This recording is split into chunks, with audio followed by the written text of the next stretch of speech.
Assalamualaikum warahmatullahi wabarakatuh. Bismillah, alhamdulillah, wa syukurillah. Wala hawla wala quwata illa billahil aliyil azim. Allahumma salli ala sayyidina Muhammad wa ala ali sayyidina Muhammad. Wa a'udzu billahi minasyaitonir rajim.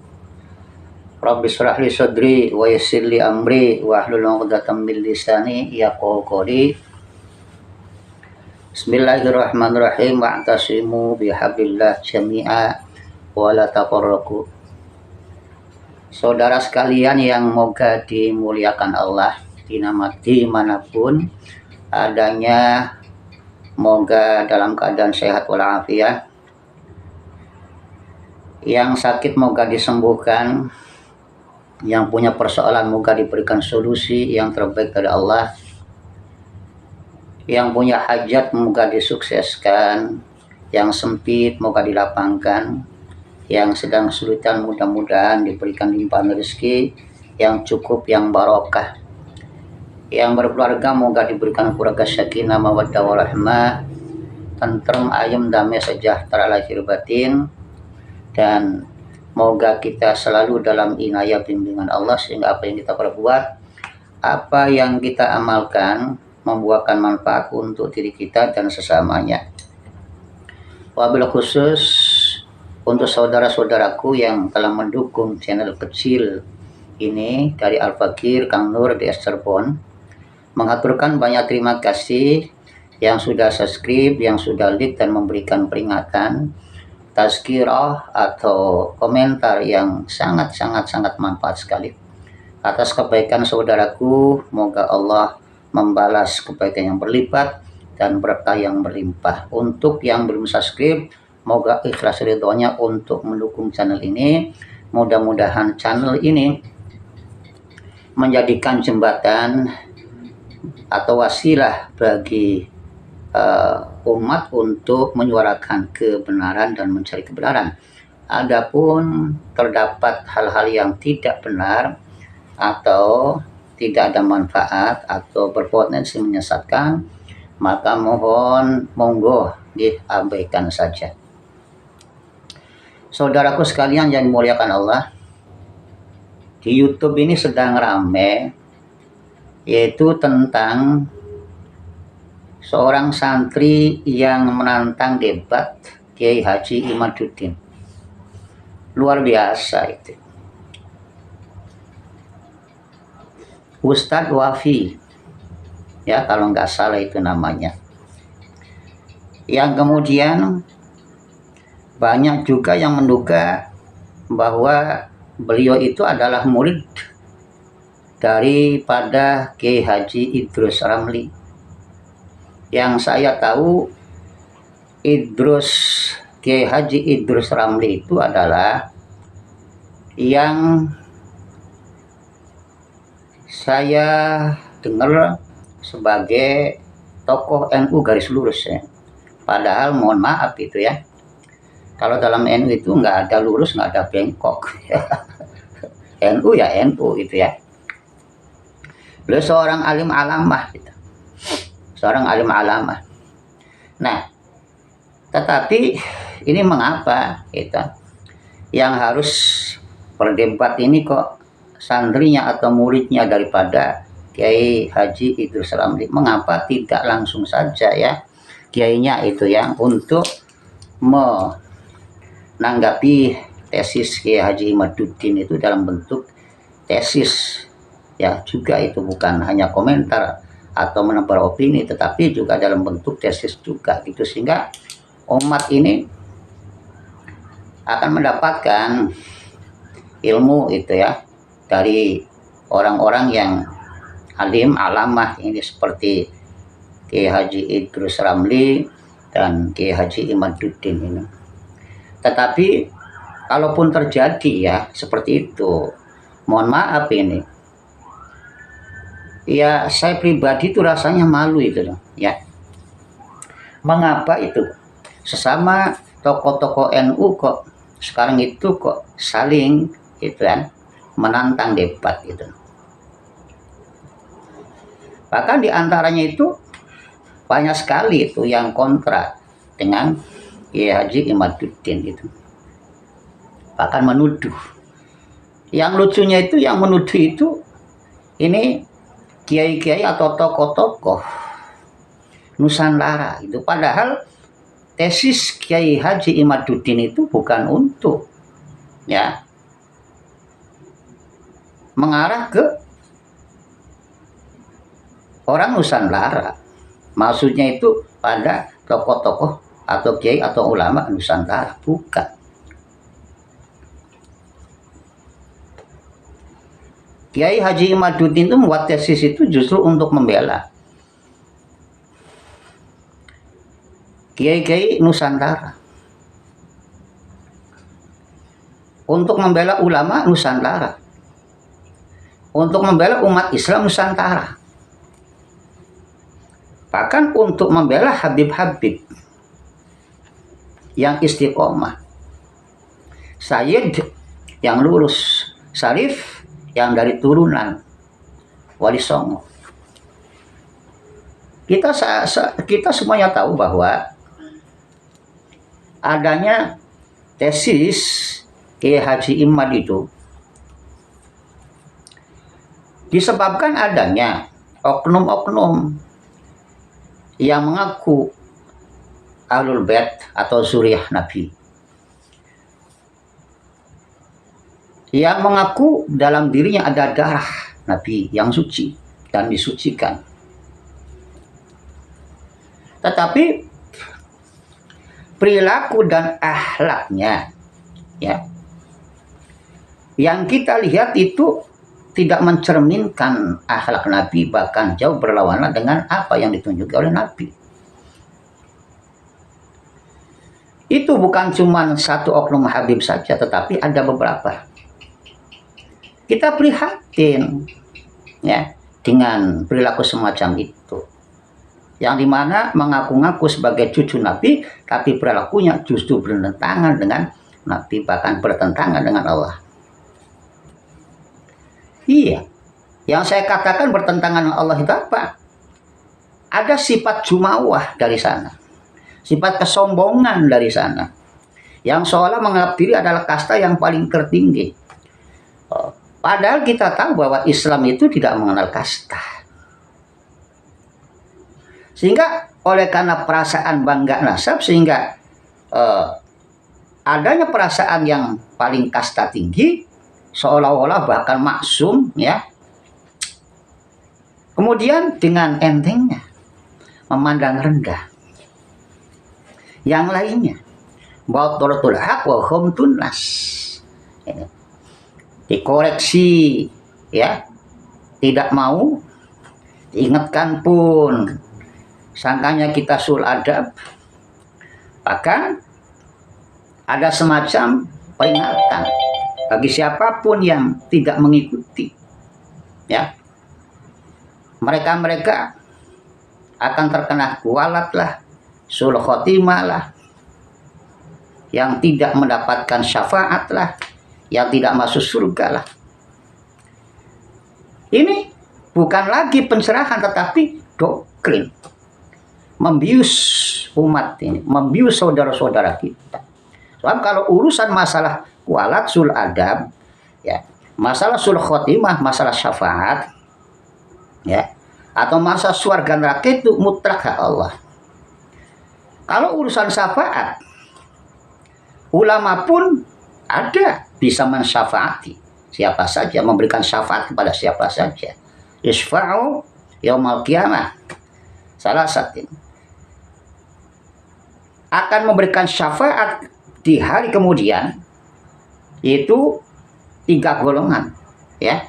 Al-anbiya, para nabi akan bisa memberikan syafaat, wal ulama, dan para ulama yang memberikan syafaat, wasyuhada, dan orang yang mati syahid dalam benar-benar membela agama Allah, bukan ya hanya kata, tetapi betul-betul dari hati terpanggil untuk betul-betul membela agama Allah, kemudian mati dalam keadaan perang, yaitu membela betul-betul agama.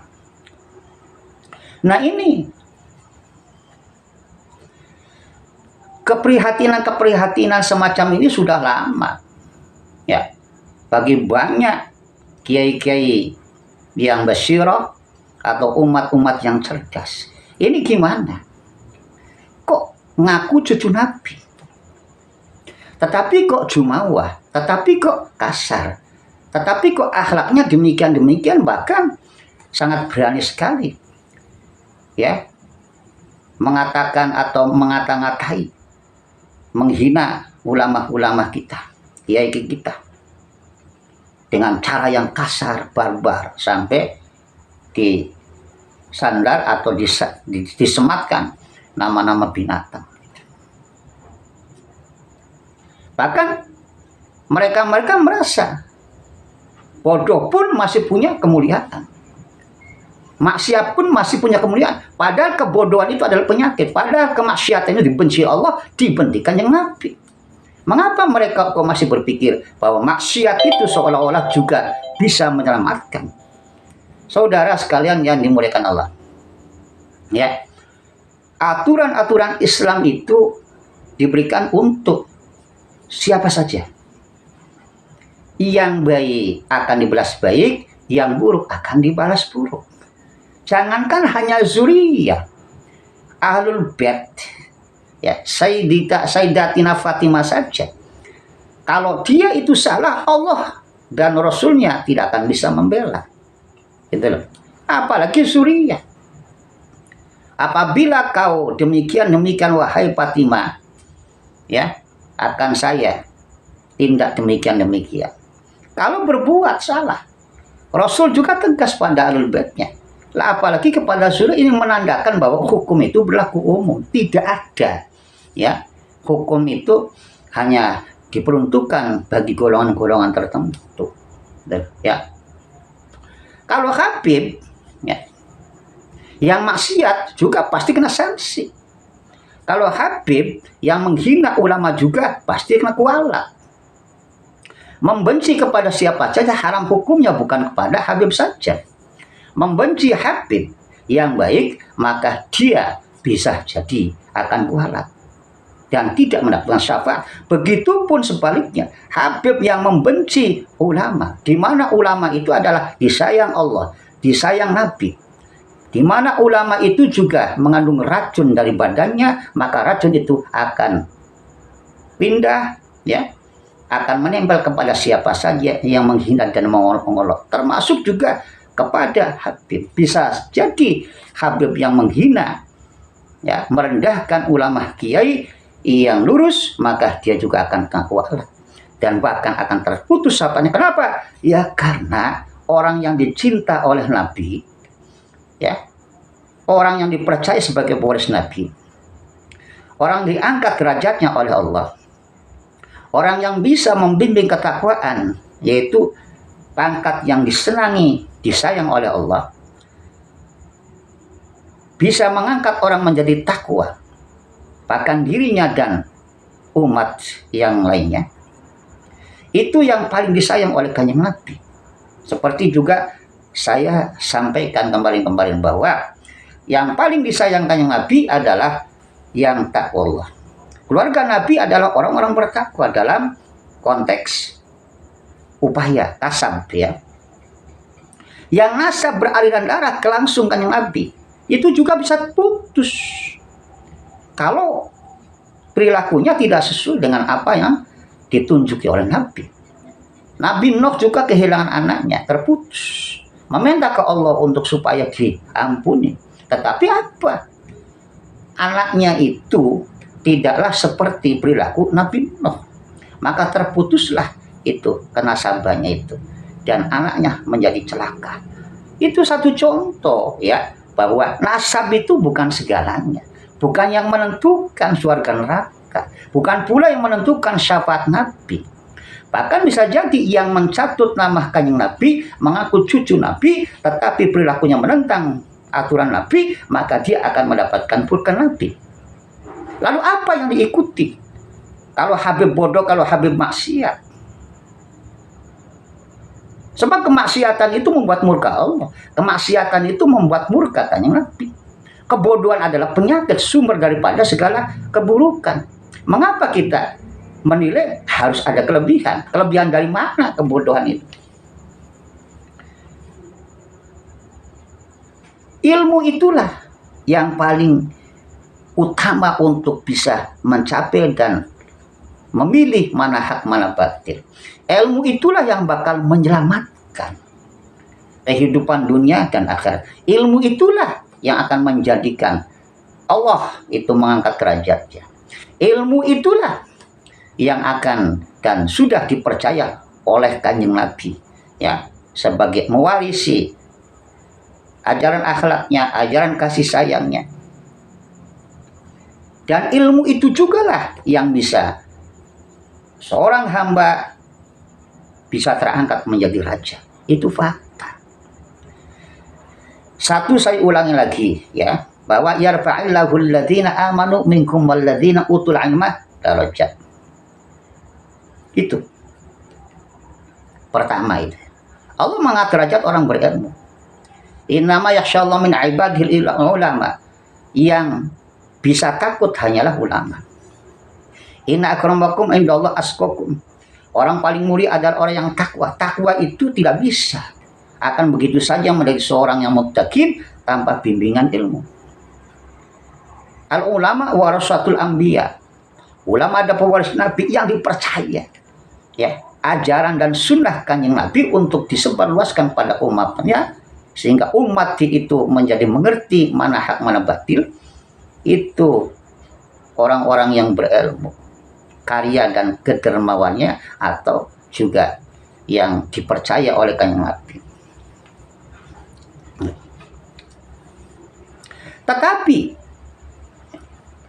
kemuliaan-kemuliaan yang disematkan pada ulama ini direndahkan oleh oknum-oknum hanya karena bangga terhadap nasab, hanya karena merasa diri kasta paling tinggi, sehingga dengan seenaknya menyampaikan doktrin-doktrin menakut-nakuti umat bagi siapa yang tidak mengikutinya, seperti tidak mengikuti dan menaiki perahu yang dalam keadaan banjir bandang yang akan celaka. Tidaklah seperti itu, wahai saudara-saudaraku sekalian.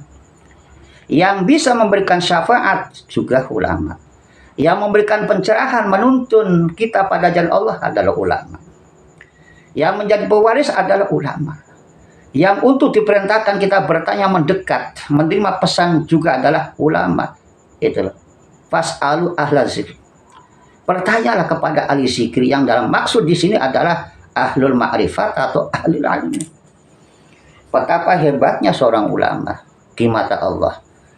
Betapa mulianya seorang ulama, seorang kiai di mata Kanjeng Nabi. Lalu kemudian dihinakan oleh kelompok-kelompok tertentu, oknum tertentu yang dirinya merasa lebih tinggi dan jumawa dan menguasai apapun, ya, sampai ada berita bahwa orang awam ini bisa masuk surga lantaran hanya kecintaan. Masya Allah, Masya Allah, Masya Allah. Di mana doktrin-doktrin macam itu akan membuat, ya, generasi kita ke depan malas mencari ilmu, itu, malas ibadah. Ya, karena orang bodoh saja asal mencintai habaib bisa masuk surga. Itu. Yang amalnya lemah saja, padahal Kanjeng Nabi SAW mengatakan bahwa amal yang lemah karena ketiadaan ilmu itu bisa terputus nasabnya, gitu loh, ya, bisa ketinggalan. Sebab apa? Amal tanpa ilmu itu marjudah, berantakan. Itulah makanya dikatakan al ilmu imamul amal. Ilmu itu adalah pimpinan daripada amal kita. Nah, dari sini saudara-saudaraku sekalian yang dimuliakan Allah, kemudian tampillah itu, keluarlah tesisnya Kiai Haji Imaduddin yang justru, ya, disebabkan adanya seperti itu, artinya bahwa tesis Kiai Haji Imaduddin itu sebagai panggilan, ya, sebagai panggilan tanggung jawab seorang hamba kepada keselamatan hamba yang lain, sebagai bentuk daripada rasa penghormatan kepada Kanjeng Nabi, agar kehormatan Kanjeng Nabi tidak tercacat, agar habib-habib yang lurus terjaga, agar marwah kiai, kemuliaan kiai terjaga, agar umat Islam ini juga terjaga daripada doktrin-doktrin yang ngawur. Saya kira seperti itu maksud, tujuan, atau bahkan manfaat daripada adanya tesis itu. Lalu kenapa Kiai Haji Imaduddin itu dengan kesatrianya seorang diri, gitu, seorang diri, begitu beraninya beliau itu menyampaikan hal-hal yang bakal timbul banyaknya orang-orang yang kontra, terutama orang yang tersasar oleh tesis Haji Imaduddin, yaitu para habib dan Rabithah Awaliyah. Nah, tetapi sampai sekarang Rabithah atau habib yang disesar tertentu ini, habib-habib yang selalu mengaku-ngaku bahwa dirinya adalah cucu Nabi. Bukan semua habib ini yang disesar itu, bukan oleh Kiai Imaduddin, tapi habib-habib atau oknum-oknum tertentu yang dimana-mana dia mengaku sebagai cucu Nabi untuk dihargai, dihormati, untuk mencari pengikut, gitu loh.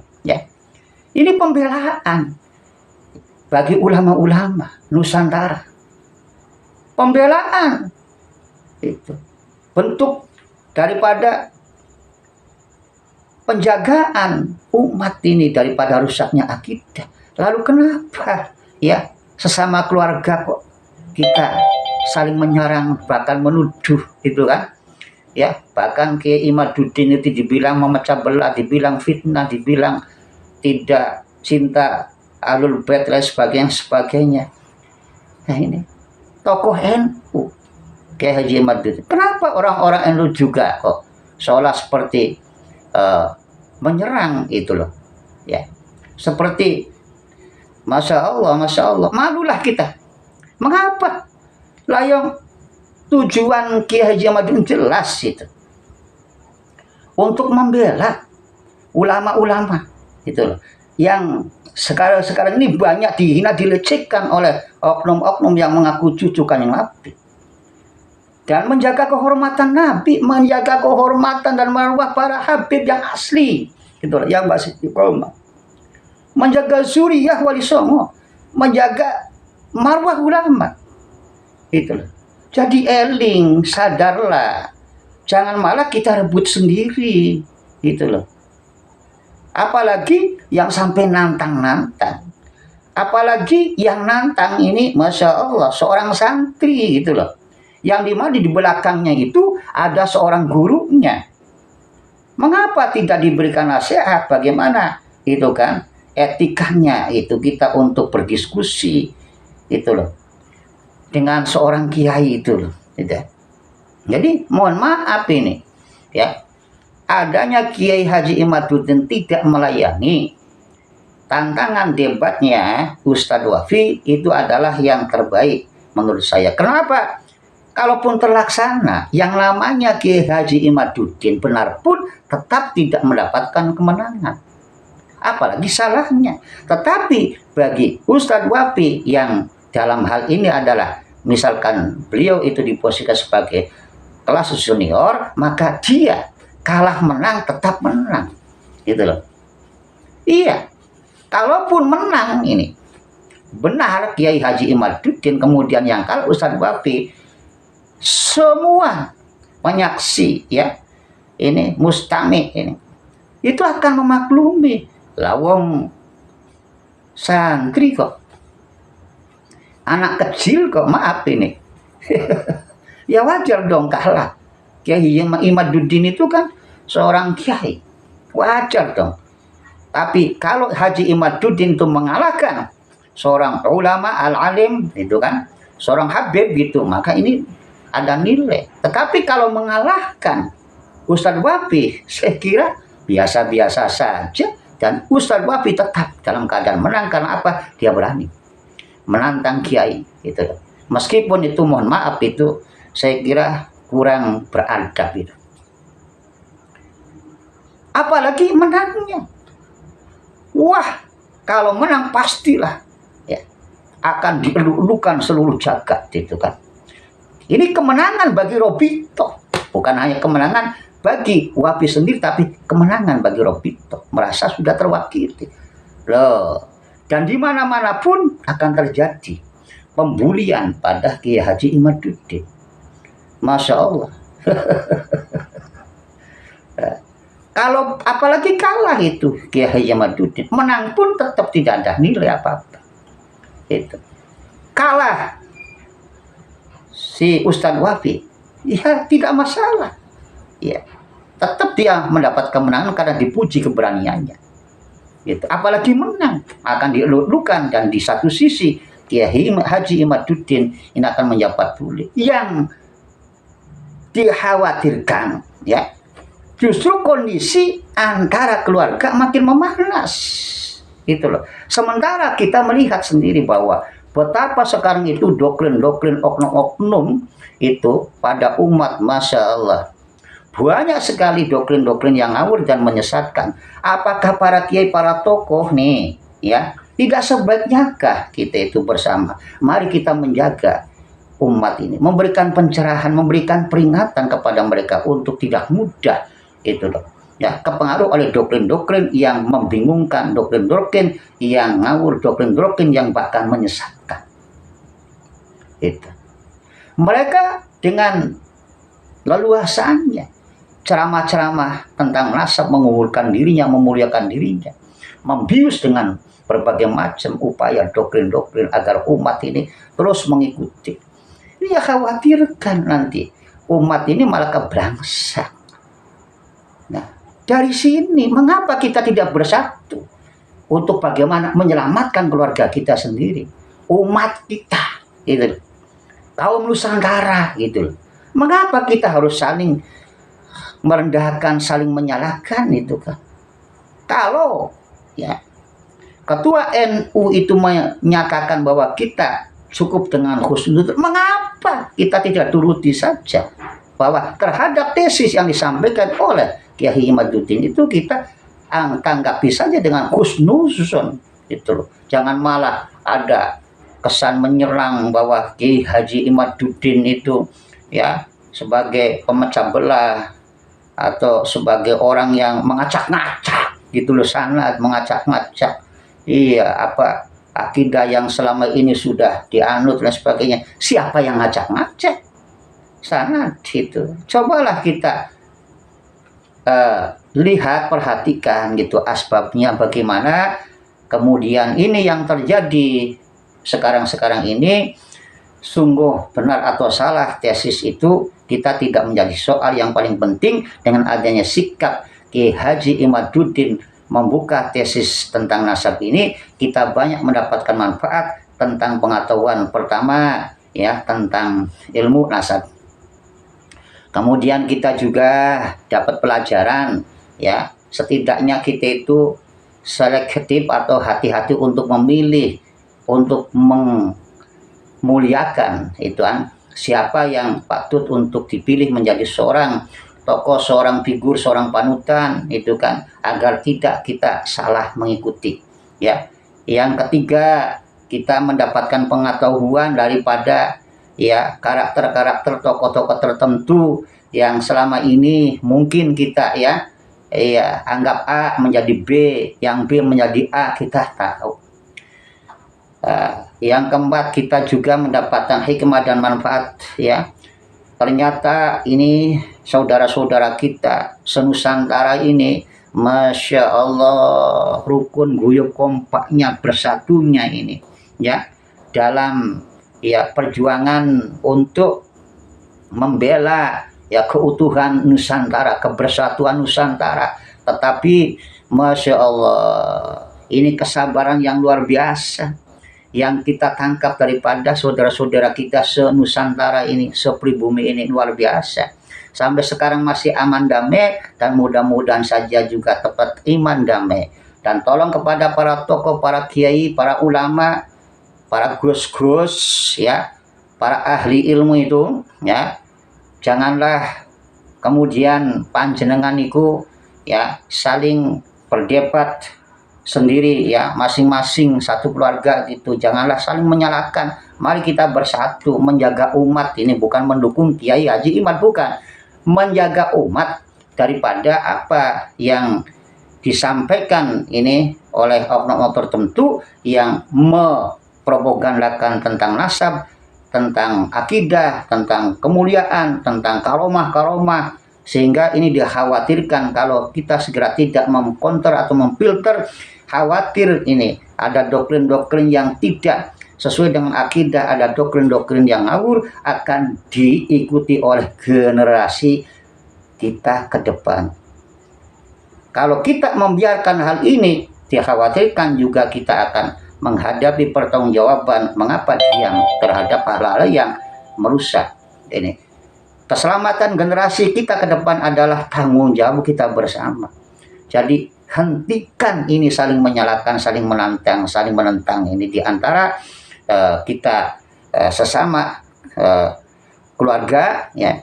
Dan alangkah lebih bagusnya kalau semisalnya itu kita tidak ada kecocokan dengan apa yang disampaikan oleh Kiai Haji Imaduddin, tempuhlah cara-cara yang elegan itu. Diadakan basaul masail atau macam kajian apa, kajian apa itu, atau silakan itu ya, menulis buku atau menulis tesisnya kemudian dipadukan dengan apa yang disampaikan oleh Kiai Haji Imaduddin. Ataukah saling menguatkan atau juga itu bersifat koreksi untuk tesis Kiai Imaduddin, berarti yang salah ada pembetulan ya, yang pembetulan misalkan itu ada semakin kuat kebenarannya. Demikian saudara apa yang saya sampaikan. Mungkin ini apa yang saya sampaikan rada bulet ya, tapi yang dipahami monggo diterima, yang tidak dipahami monggo abaikan saja. Sekali lagi saya bersyukur ini ya, bahwa diskusi atau debat antara Ustadz Wafi dan Kiai Haji Imaduddin tidak terlaksana, dan memang bagusnya demikian ya. Kepada Kiai Haji Imaduddin juga tidaklah perlu melayani siapapun yang mengajak debat ya, karena panjenengan itu membuat tesis, saya yakin bukan hanya untuk secara umum ya, apalagi menantang keluarga sendiri, tetapi disesar untuk ya sekelompok orang-orang tertentu yang selama ini mengaku cucu Nabi ya, dalam diri ada darah Nabi, tapi melawan dan menentang ya perilaku Nabi dengan akhlak buruknya, akhlak kasarnya, bahkan menghina para ulama kita. Anda ya, panjenengan adalah pembela bagi ulama, bagi suriah, bagi kehormatan Nabi, bagi umat Islam. Maka itulah saya sendiri tetap akan mendukung panjenengan. Demikian kurang lebihnya, billahi taufiq wal hidayah. Assalamualaikum warahmatullahi wabarakatuh.